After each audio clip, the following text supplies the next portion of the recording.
ভোটের সার্বিক বিষয় নিয়ে রাজধানীর আগারগাঁওয়ে নির্বাচন কমিশনে বিস্তারিত জানাচ্ছেন প্রধান নির্বাচন কমিশনার কাজী হাবিবুল আওয়াল। আমরা সরাসরি চলে যাচ্ছি সেখানে।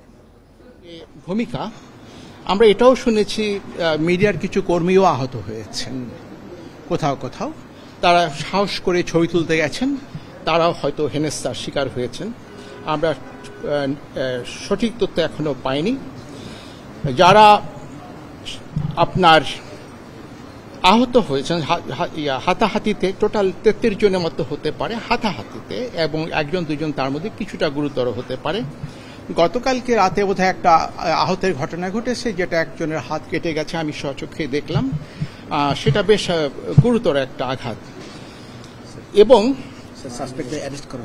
চারজনকে আমাদের, যেটা আমরা বলছিলাম, আমাদের আইন শৃঙ্খলা বাহিনী খুব তৎপর ছিল। যেখানে অনিয়ম হয়েছে, অনাচার হয়েছে, ভোট কারচুপির চেষ্টা হয়েছে, সেখানে হস্তক্ষেপ করা হয়েছে। চারজনকে এই পর্যন্ত আটক করা, টোটাল আটক করা হয়েছে, যেটা আপনাদের জানা প্রয়োজন, সেটা হলো 25 জনকে গ্রেফতার করা হয়েছে যারা বিভিন্ন অপকর্মে লিপ্ত হতে চেয়েছিলেন। 10 জনকে তাৎক্ষণিকভাবে কারাদণ্ড আরোপ করেছে। কিছু ভোট কারচুপির চেষ্টা করা হয়েছিল জাল ভোট দেওয়ার জন্য। 2 জন নিহত হয়েছেন। এটা কিন্তু ভোটকে কেন্দ্র করে নয়, গরম বা কিছুতে হঠাৎ করে 2 জন ব্যক্তি তাৎক্ষণিকভাবে অসুস্থ হয়ে নিহত হয়েছেন। আমরা তাদের আত্মার মাগফিরাত কামনা করে, তারা মৃত্যুবরণ করেছেন, আমরা তাদের আত্মার মাগফিরাত কামনা করছি। কেন্দ্র ছিল 13,155টি। টোটাল ভোটারের সংখ্যা ছিল 3,52,00,000। তারপর চেয়ারম্যান পদে প্রার্থিতা করেছেন 603 জন। ভাইস চেয়ারম্যান পদে প্রতিদ্বন্দ্বিতা করেছেন 693 জন। মহিলা ভাইস চেয়ারম্যান পদে প্রতিদ্বন্দ্বিতা করেছেন 528 জন। কক্ষ ছিল কেন্দ্রের পরে যে কক্ষ, 91,589টি কক্ষে ভোট গ্রহণ করা হয়েছিল।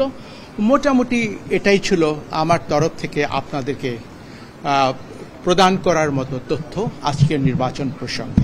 প্রথম ধাপে 34% ভোট কাস্টিং হয়েছিল। ওই সময় আপনি বলেছিলেন যে বৈরী আবহাওয়া এবং ধান কাটার কারণে ভোট কম পড়েছে। আজকে যখন 30% ভোট পড়ে, স্যার আজকে কি বলবেন স্যার, কি কারণে ভোট কাস্টিং কম হলো? এটার বিশ্লেষণ দেখেন, নিঃসন্দেহে আমি ব্যক্তিগতভাবে 30% ভোটকে কখনোই খুব উৎসাহব্যঞ্জক মনে করি না।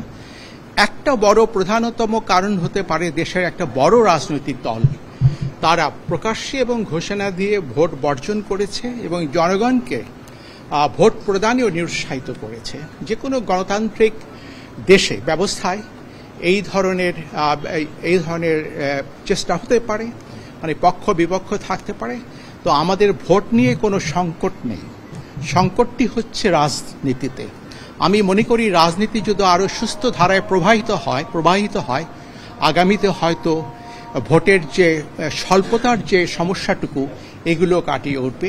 যে কোনো গণতান্ত্রিক দেশে যারা ভোটার তাদেরকে স্বশাসন বুঝতে হবে। স্বশাসনটা হচ্ছে নিজেই নিজেকে শাসন করবে তাদের নির্বাচিত প্রতিনিধিদের মাধ্যমে।